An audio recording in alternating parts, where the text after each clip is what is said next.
Hello అండి. అందరికి నమస్కారం. అందరూ ఎలా ఉన్నారు? 2025 జ్యోతిష్యం సైన్స్ ప్రకారం ఈ ఏడాది మార్చి 29, 2025 శనివారం రోజున తొలి సూర్యగ్రహణం ఏర్పడుతుంది. ఇదే సమయంలో శనివారం ప్లస్ అమావాస్య కానుంది. ఈ సూర్యగ్రహణం ప్రాముఖ్యత గురించి, ఇది భారతదేశంలో కనిపిస్తుందా లేదా, గర్భిణీ స్త్రీలు నియమాలు పాటించాలా లేదా ఈ వీడియోలో అయితే తెలుసుకుందాం. ఈ సంవత్సరంలో మొదటి గ్రహణం హోలీ రోజున అంటే మార్చి 14న ఏర్పడింది. అది చంద్రగ్రహణం. ఇప్పుడు దీని తర్వాత రెండో గ్రహణం మళ్ళీ మార్చిలోనే ఏర్పడుతుంది. ఈ గ్రహణం 2025 సంవత్సరంలో మొదటి సూర్యగ్రహణం అవుతుంది.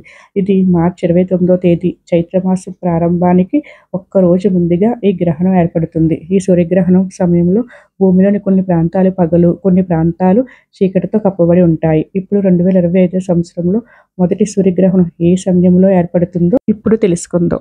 ఈ సూర్యగ్రహణం మార్చి 29 శనివారం మధ్యాహ్నం 2:20 నిమిషాలకు ప్రారంభమై సాయంత్రం 6:16 నిమిషాలతో అయితే ఈ సూర్యగ్రహణం అనేది ముగుస్తుంది.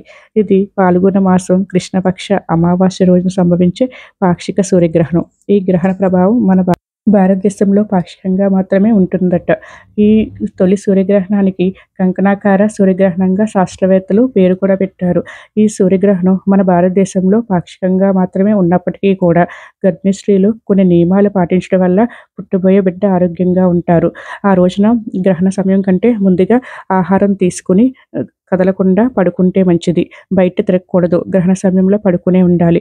గోళ్ళు కత్తిరించడం, గోళ్ళు గిల్లడం, జుట్టు కత్తిరించడం అలాంటి పనులేమి గర్భిణీ స్త్రీలు చేయకూడదు. అసలు గ్రహణం అంటే ఏంటి? అది ఎలా ఏర్పడుతుంది? ఎప్పుడు వస్తుందో ఇప్పుడు తెలుసుకుందాం. గ్రహణం అంటే ఒక నక్షత్రం యొక్క నీడ మరొక నక్షత్రం మీద పడటం.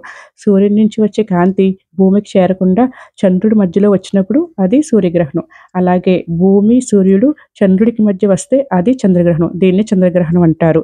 అసలు ఈ సూర్యగ్రహణం ఏ దేశాల్లో ఉంది ఇప్పుడు తెలుసుకుందాం. ఈ సూర్యగ్రహణం ఆస్ట్రేలియా, బెల్జియం, ఉత్తర Brazil, Russia, Denmark, Germany, France, Greenland, Finland, Barbados, ఉత్తర Russia, Spain, Canada, Suriname, Ireland, Sweden, Poland, Portugal, Holland, Norway, Ukraine, England సహా అమెరికాలో తూర్పు ప్రాంతాల్లో ఈ గ్రహణం అనేది కనిపిస్తుంది.